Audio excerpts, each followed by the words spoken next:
Welcome to Construction Champions Podcast, where we are burning the house down and rebuilding it twice a week. I'm your host, Ron Nussbaum, and I am here to help you become the champion that you're meant to be. Along with our amazing guests along the way, we will provide you with the resources, the latest and greatest. You will sit down with disruptors in the construction industry. And my goal from day one has always been to change the mindset around the construction industry. No more where we let the 3%. You've been around the industry for 40 plus years. Once again, that doesn't sound. It's like sometimes when you do it so long, you start cutting the time back. Like, my wife says it's 50. Go, no, let's go with 30. That sounds better because it makes me a younger guy. So I try not to add the real time into it. That's not good. Well, let's just say a man with a ton of knowledge when it comes to construction and construction businesses. So that's true. I've done this a long time. I think I've worked with like 2,000 companies or some number like that. It's amazing. But for all the construction champions out there that might have not heard the last episode you were on or might not know who you are, why don't you take some time here, introduce yourself, tell everybody out there about. I've been working with contractors for 40 plus years. I've worked with a couple thousand contractors. I was a coach forever, long time. And I literally earned $10 million an hour at a time, which takes 40 years to pull off, right? So it takes a long time. But I've learned a lot. And I actually drug contractors through technology. A long time. This is one interesting thing. I started off, when I started, Ron, there were no cell phones. There were pagers. And then they said pagers. I remember trying to get me cell phones. They said cell phones are going to, reduce my peace of mind in the truck. So they didn't want to use cell phones. And then email was a fad, right? Who needs email, right? And then websites, I just answer the phone and do a good job. Websites for sissies. And okay, fine. And then the one after that was project management software. I've got my Excel spreadsheets. I don't need any darn project management software. Like, fine. And then the latest one is AI, right? Who needs AI? It's going to destroy the planet or fix it. I don't care. And I just saw something in AI the other day. If you saw it, run Sora, which is coming out by ChatGPT. Have you seen that yet? Mm-hmm. You can literally say, make a video on blah, blah, blah, and it does it like it's actually happening, right? Which is, it's going to, I wouldn't want to be a videographer at the moment or producing code because it'll just do it all for you. So, I think AI is going to totally disrupt the construction industry. The good news, Ron, is that it's going to be a long time before AI can actually put on a roof or do a remodel. That'll be a while. But it will be able to replace your attorney, your doctor, anybody that sells information for money. They're going to change it a lot. I've got one guy, for example, who's having an entire legal argument with the state of New York over some property, and he's just using ChatGPT, not an attorney. So that's going to be amazing. So, it's exciting time to be around. Now, another thing that's happening, Ron, which is sort of incidental, is that capital, money, like in general, where is capital going? Well, capital is now going into, they're buying up remodeling contractors, they're buying up roofing contractors, they're buying up all those people because that's, they're trying to buy up stuff that AI is not going to displace. And it's not going to happen in construction, at least for the foreseeable future. You won't be able to 3D print your house. So now what's happening, I've noticed that a lot of capital is buying up like roofing companies and all these other companies because they go, wow, I got to put my money someplace where AI is going to disrupt the industry. And where there's now, maybe if you look in a town, there might be, a decent sized community is probably, 10 roofing, 20 roofing contractors. There's going to be 2, in my opinion, within 4 years. And what's going to happen is the guys that are willing to adapt technology may still be around, but those people that don't, well, it's sort of like, if you saw the movie Spotify, but the artist that said, I'm not gonna adapt streaming music, oh well, CDs are gone, right? And what's going to happen in this industry, I believe, is that a lot of capital is coming in, And instead of having, in a big city, a bunch of plumbing contractors, all these service contractors are going to be bought up by other people. In fact, I talked to a guy the other day who was a venture capitalist, right? Like millions. And he decided the best use of his millions was to go into the roofing business in the middle of the country, given all the things he could do with his millions of dollars, which I found very interesting, right? I said, why? He goes, well, first place in this, let's say in the Midwest, there's the old guys, right? They're not going to change. They're going to retire soon. They're going to see same old ways. There's the two guys in a truck which don't want to adopt technology. And so I can go into that town and start from scratch and own that market in 3 years because I'm adapting technology, right? And because just basically good clients and good employees. So they adapt technology to good employees, adapt technology to good clients, use all this AI stuff. You're just going to, they got a backhoe, they've got a shovel. They're going to lose. So if you're listening to this podcast and you have any kind of a service industry, I would get on the technology bandwagon quickly, because if not, you will probably not be around in 5 years. That makes sense, Ron? Yeah, no, that absolutely makes sense. So a wealth of knowledge, man. It is, because I see this happening all the time. So you need to adapt to technology. If you're going to stay in business, you need two things as a contractor that matter: great clients and great employees, right? Because the great clients, you get through marketing and doing effective marketing, and it's getting way better and cheaper to do if you use AI to do it. And also getting good employees, which we're really good at. And I can explain how you do that. So you just adapt or die. I can't think a better way, right? Yeah. I think that might be the answer to our $1 million question, which is, what makes a construction champion here? Yeah, it's adapt or die. I mean, because if you don't, it happened a little bit before, because, when you look at cell phones, it sort of happened gradually over time, right? And then there was, email, and the industry's sort of been chugging along. But this is going to affect the ownership. Who owns the construction industry? And it's going to be large capital versus two guys in a truck. It's been a fractionalized industry ever since I've been in it for the last 40 years, and that's now about to end. Like if you look at the corner drugstore, they're gone, right? The independent doctor, they're gone. The independent contractor, maybe gone. I agree with that. Like I watched private equity come in and and not even just private equity, just people deciding that they're going to own a bigger market share. And how they're going to quickly do that is by going out and acquiring other businesses to grow market share faster, and then just implement what they're already utilizing to help scale that business. But I talked to a guy the other day. He does roofing and siding, right? He has given 1,000 to 2,000 employees. I can't only mention the company's name. He's hiring 50 people a week. And they're basically knocking on doors. That's his model, to get roofing and siding jobs. And they're just spreading like crazy. They've grown I think they're like 600 million now, something like that.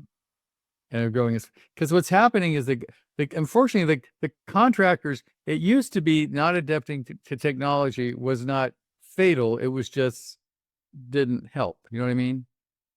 Because if it took a while to get a cell phone, it's not going to be out of business. If it took a while to adapt project management software, not going to kill you. If you don't have a website, you can still sort of hang in there. But that didn't involve your competitor kicking your butt. You know what I'm saying? That didn't involve somebody coming into town and there's 5 roofing companies, and then all of a sudden there's one roofing company that owns 80% of market share. They either bought the other guys or put them out of business. So it's an exciting time, but it's sort of scary. I mean, you got to adapt or die here. So I'm going to go into, how to use technology to recruit, but I think in general, it's the same for marketing. I know, Builder Cams is out there as technology.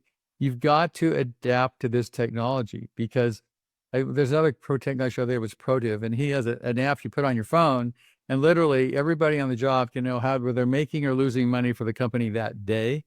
transfers to a bonus system, and then it goes in their paycheck the next week. It's all technology. So, all I can say, guys, is the one I can tell after being 40 years is adapt or die. It's never been quite this serious in the past because it was slower. You know what I mean? It took like a while to get cell phones, a while to get to project management software. They're still working on it. They weren't driven by a lot of capital, though. They weren't buying up businesses. They were trying to transform the way the current industry is working by having that industry adopt technology, right? Which is different than them coming up and owning the marketplace. So just my 2 bits worth, guys, be aware, okay? So with that being said, how is technology going to change recruiting within? Well, I'll tell you how way we use it, for example. So I'm going to give you the best practices for hiring. I've learned those. We go through about 3,000 to 4,000 resumes a week. We have 400 job ads any given day. And we have to go through 200 resumes to find a guy. And we do it for way less, and we can do it for like $1,500 a month because we use a lot of artificial intelligence and a lot of offshore labor, and it makes it way cheaper, better, faster. Right. Mm-hmm. So I'll tell you what you need to do if you're gonna do it yourself or hire somebody else to do it. But these are the basics. One is the art of the job ad. ChatGPT, it's so easy. You can go in and say, I need an ad for a project manager. I'm a construction company in Cincinnati, blah, blah, blah. Write the ad. It'll write the ad. Say, this is a little boring, make it more interesting. It'll keep messing with the ad until you do it. Now, pretty soon you're going to be able to say, make a video, right? And it'll make the damn video, right? That's just like 3 or 4 months away. But for right now, it'll write the job ad for you. So write an ad. Again, it's an ad. It is not a job description. You're trying to get somebody to quit their job and come to work for you. Like you're trying to get a customer, You don't write an ad for your services by saying, we're a good roofing company. We've been in business 20 years. But that doesn't get you. You say, is your roof leaking? Are you upset? You got to get to some emotional bond here, right? So when you write a job ad, say, does your boss not respect you the way he should? You feel like you're the best guy on the team and you're not getting compensated appropriately. Are you not excited about going to work on Monday? Make it something, though, it's appealing to their emotion, not just, we need a project manager that has 5 years experience, blah, blah, blah, blah. Boring. All right.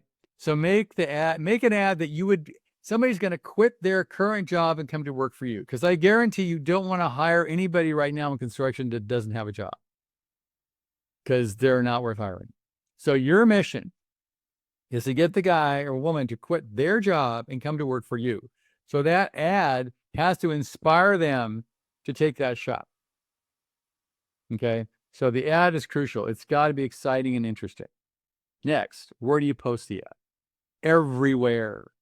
You don't write a boring ad, put it on Indeed and wait a week. That sucks. Doesn't work. All right. So what you do is you write a really great ad and then you post it everywhere. When we post an ad, it goes on 100 job boards. It goes in LinkedIn. It goes into social media. It goes to Monster. Any place you can possibly put an ad. We hit one button on our applicant tracking system and it goes everywhere in real time. Boom, done. And even put posters in your suppliers' offices, man. Put it everywhere. Don't count on one source. Make sure you put it everywhere. Well, that's what we do. Okay. Next, this is the hard part, Ron. This is the real hard part. Respond in minutes to the time they apply. That's not easy. And they said when somebody applies to us, we respond in real time. So if you hit the button and you go, I want a job as a project manager, the minute you hit that button, 5 seconds later, you go, thanks for applying as project manager. We're really interested in your resume. We like blah, blah, blah, blah, blah. How do we do that? AI, right? So then we have a real person who looks over the eyes and starts getting back to these people. So now we respond to 3,000 ads a week in real time. All right. This is what's hard for a contractor to do, because what happens is if you don't get back in real time, it's just like a customer is going to buy something, right? If they say, my roof leaks, or I feel like doing a remodel or whatever, and they call somebody and they don't answer the phone, they just go to the next guy, right? They're going down a list.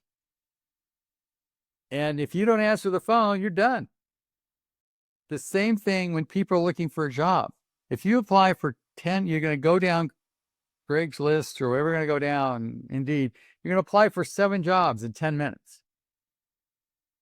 The one that goes, thank you for applying, that company has a better shot, right? Go, wow, this company has their act here. They got back to me right away. Guy got back to me in a week, not so good. Probably got another job. So get back to people in real time. Not easy. We have, 30 people on our staff, and that's what we do plus AI. So we get back to people in real time. And then we say, thank you for applying, blah, blah, blah. So get back to people immediately. I'll tell you, we've done it. It takes on the average 200 applicants to fill one position. So just think about trying to get back to 200 applicants in real time to hire a carpenter. May not happen. That's why you need to hire somebody to do it. But if you can do it, that's what you should do. It works great. All right. So you got to respond immediately. Next one, make sure you use assessments.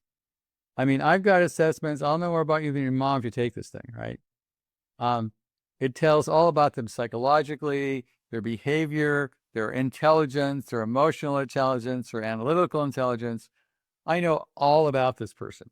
Now, admittedly, if you're applying for a job as a laborer, maybe hard to take it. If you're applying for a job as a painter, you probably can't call much longer after dinner. You got a window between dinner and the time they go watch TV and the time they come home, right?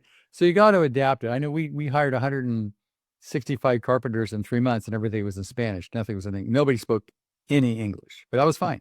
We adapted to that. So get back to people, do an assessment. There's lots of them. You can use a Kobe, you can use DISC, there's a lot of assessments out there. Make sure you assess the person so you know who they are as a person. For example, we hire a lot of offshore labor. We always are looking for people, always. I would say we have to go at least 200 to 300 people before somebody actually passes the assessment. But our team is to die for. I mean, think about everybody on our team working for us, the top 1% of doing what they do. They're really smart. They're really intelligent. They've got, the business acumen as well as everything else. And we know all that before we talk to them. Okay. So make sure you do an assessment. Okay. There's a lot of stuff out there. Next, do a video interview. And as part of what we do on our screening, we do video interviews for everybody. A one-way video interview, there's services out there that'll do that. But there's some things you can't tell on assessment. What's their personality? What do they look like? What they come across? How do they speak? We have people that have to do it Spanish and English. So you can't tell that from an assessment. But between an assessment and a video, you pretty much know who this person is. Now you got the assessment, you got the video, and you've responded immediately. Now you're looking at your pipeline here, and you've gone through 200 people to find the guy or girl. Then you got to do reference checks. All right. They're crucial. I have a sample of a guy, this true story. He got embezzled by his bookkeeper. He got another bookkeeper. She embezzled him. Called the DA. The DA said, did you know that this woman got embezzled fired from her last job for embezzling? He didn't even check it out. I mean, come on, right? So do reference checks. That's crucial. All right. And also do background checks. You can do a background check for like $2,500 these days. Do a background check. We do background checks and reference checks on everybody. I mean, I think the industry average is probably less than 50% that work out. We hired 480 people last year and 17 work out. We got like a 96% success of hire. Why do we get that high success? Because we do all this stuff, right? And if you write the right ad, you post it all over the place, you respond in seconds, not days, you do a really good assessment, you do reference checks and background checks, you can probably 95% too. You got to do all the work, but that's fine. Okay. So that's how you should do it. I mean, I couldn't agree more. It's so many stories and just go through my mind of stuff that in the past I've done right, I've done wrong. And then when you talk about technology, just making it a lot more easier, but at the same time, it still takes some of the old school tactics to get it done. Like you can't just be like, oh, here's AI. It's going to hire me all these people. What interesting thing is we're working on it now. AI we're almost there. We got it maybe another 12 months ago where AI is going to do the interview. You're going to talk to AI, not a real person. And they'll say, what do you do? And you have a conversation. I tried it and it worked really well, except it's a little delayed, but it's like talking to a person, like, tell me about the job. Why do I qualify? How's the employer? Is it a job I want to do? Yeah. Tell me your qualifications. It's like a normal interview, asking all the same questions. It's really close to, you won't know it from a real person. We get to the bad news, we're almost here. So, and if you have more time, I like to cover one subject, maybe doing a next podcast where the myths of the 6 myths, the people get in trouble. We can do that now or another podcast, your call. Yeah, let's dive right into it. Why not? Okay, let's go for it. You got it. Okay. This is why contractors suck at hiring. All right. Is that blunt enough? Okay. They believe these things which are not true. I call them myths. 1, first, only recruit when you need someone. That's so wrong. Because what happens is contractors need a project manager. I look for a project manager. I'm done. Right? Only recruiting needs somebody. Any good company in this country or other countries is recruiting all the time. You never stop recruiting. You never know when that unicorn is out there, somebody who knows every architect in town, knows every subcontractor in town, and you can hire the guy and he brings all the subcontractors in 5 million of business with the day you hire him. You never know. So only recruit when you need someone is not true. It's a myth. You should be recruiting all the time. Don't ever stop. In fact, I went through 187 clients last year. They all quit for the same reason. You guys are awesome. You found all my people were done. I go, no. I had to change my entire pricing structure. Now it's $3,000 a month at a time, but $1,500 if we sign up for a year. I had to make it so financially advantageous they wouldn't say no, because I wasn't succeeding the other way. Next myth: employees are expensive. I can't afford that, guys. $120,000 a year. You can't make money without employees. That's what you do. No employees, no cash. And don't be cheap. It won't serve you. Employees are the best investment you're going to make. I've talked to guys, I can't afford that guy. You can't not afford to hire him. And also, when you're looking out there, don't try to get by cheap. It's like hiring a cheap brain surgeon. Not a good idea, right? I mean, it's like bad. So pay market or above market. Now, this creates a problem for some people, Ron. The problem is they're currently paying all their employees under market. They haven't found anybody well.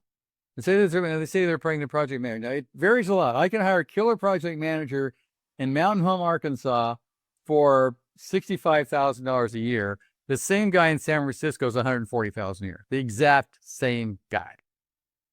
So it depends on your market, right? So make sure that employees are expensive. You pay a little above market. Now, maybe a problem because you're paying all your project managers, $80,000 a year. You find the market price is $110,000. What the heck are you going to do, right? Because you're not they've all worked for 5 years. You're bringing this new guy and pay them more than you're paying the people who work for you. It's a problem. So stay up with the market. When you go look for people, you got to pay market. You got to give him a quit his job to come work for you. So he's got to pay a market. Make sure you're paying your employees market value, or they'll leave and go someplace else. Right? So employees are not expensive. They're a great opportunity. Third myth: we can do this ourselves. How hard is it? I put an ad in Indeed. I call the guy a week later. I'll find the guy. Then there's no good people out there. I can't find anybody. That's because you're not doing it well, right? It's like, if you can't find any customers, it's not the market's fault. You aren't doing the right marketing. I am saying that if you run out of water in the desert, it's not the desert's fault, guy, right? So, and we find good people all the time. So if you're not finding good people, it's your problem. There are lots of good people out there. If you're not finding good customers, it's your problem. But if you're not good at marketing or you're not good at recruiting, don't hire somebody who's good at it.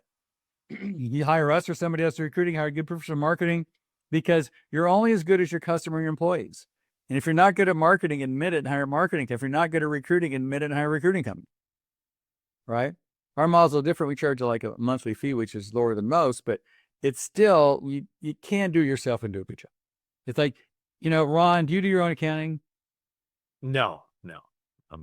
These days now, do you fix your own car? No. Right. I mean, you need a damn computer to fix a car, right? I mean, So you don't have the right tools. All right. So don't try to do it yourself. That's the second myth. Next one. This is a big one.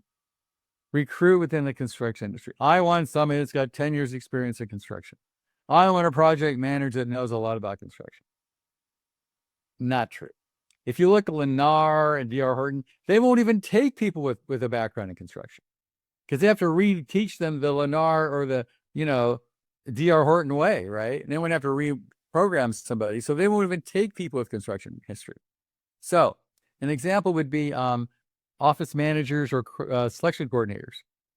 Wedding planners make killer selection coordinators.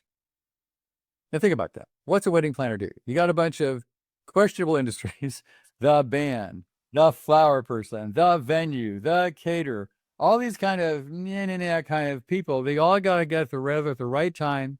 They have to make the client happy. It's got to look really good and everybody has to be happy. Sounds like a remodel to me.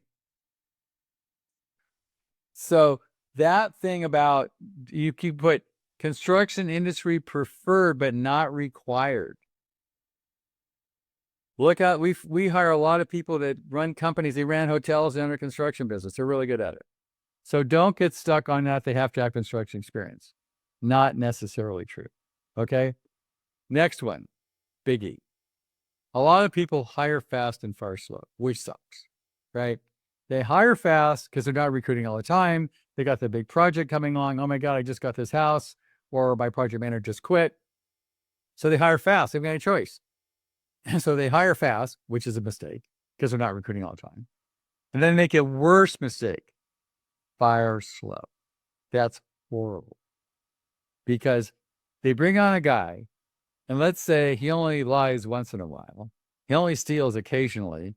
He only pisses off what happens is that you may have spent years building this culture, right? Bring one guy in and he can destroy it in 2 months. Because they go, well, this guy shows up late, you're still paying him. This guy lied, nobody seemed to care. This guy stole a nail gun, nobody noticed. I mean, come on, right? So it'll kill your culture. I have this saying, Ron, if you look at your company and you figure, and you say, okay, I had to let everybody go. They're all gone. I have to start a company, 3 blocks down the street. I have no non-compete. Anybody that you wouldn't hire back, you should fire. And think about that.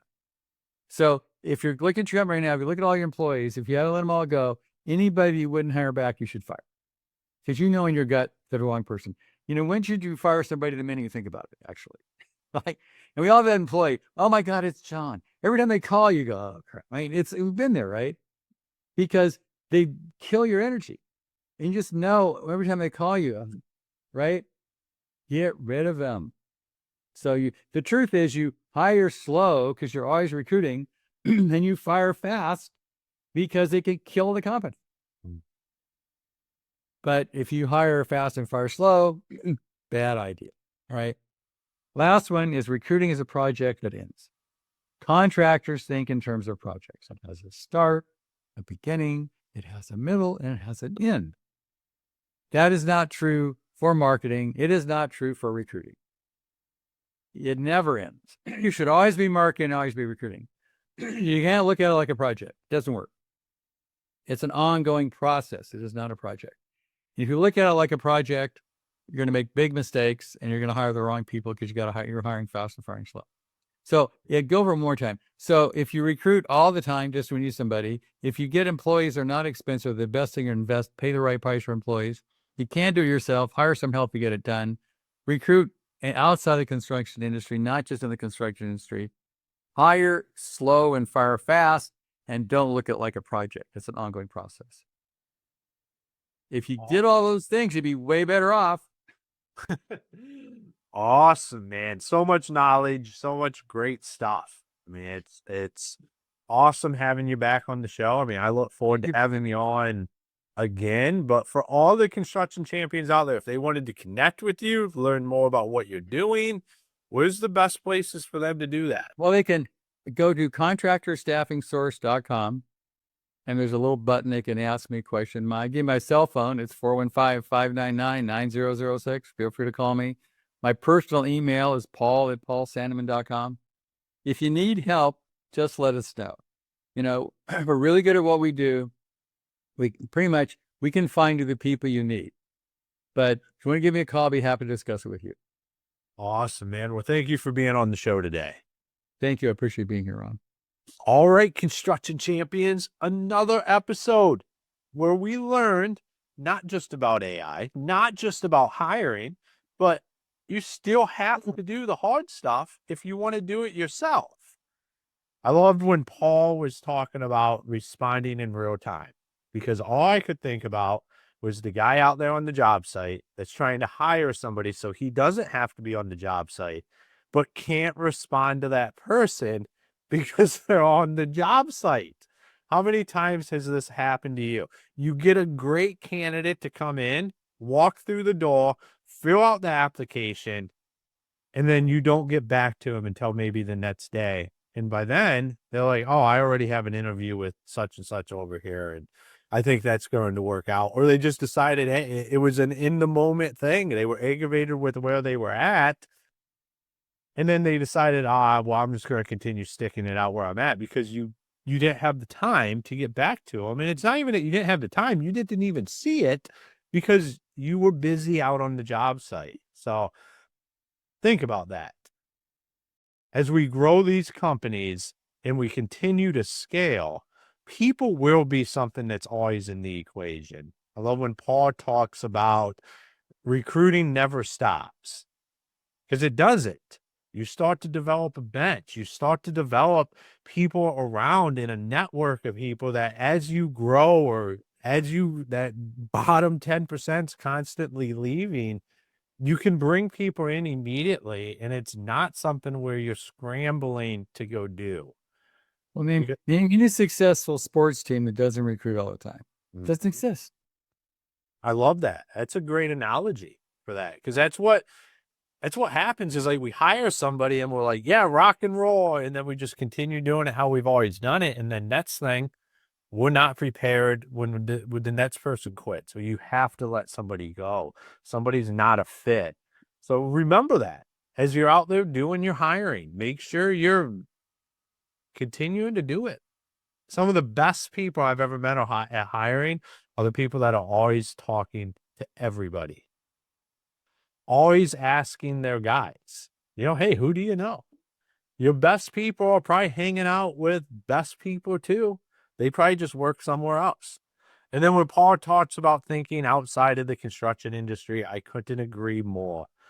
It's being somebody that came from no construction experience into the construction industry, I feel like it is an untapped place, especially the veteran community. Guys are looking, girls are looking for what does that transition look like. And the construction industry fits our veteran community very, very well. And you're going to run into a lot of people that have discipline. They can check the box. They understand that if you give them a list of things or tasks to do, they just get them done.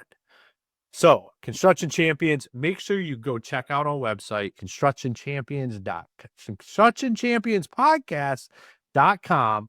You check out all of our great sponsors. You might just see Paul's link down there in the comments as well to go check out what he has going on. Set up a time to talk to him. And until next time, be the champion you were meant to be.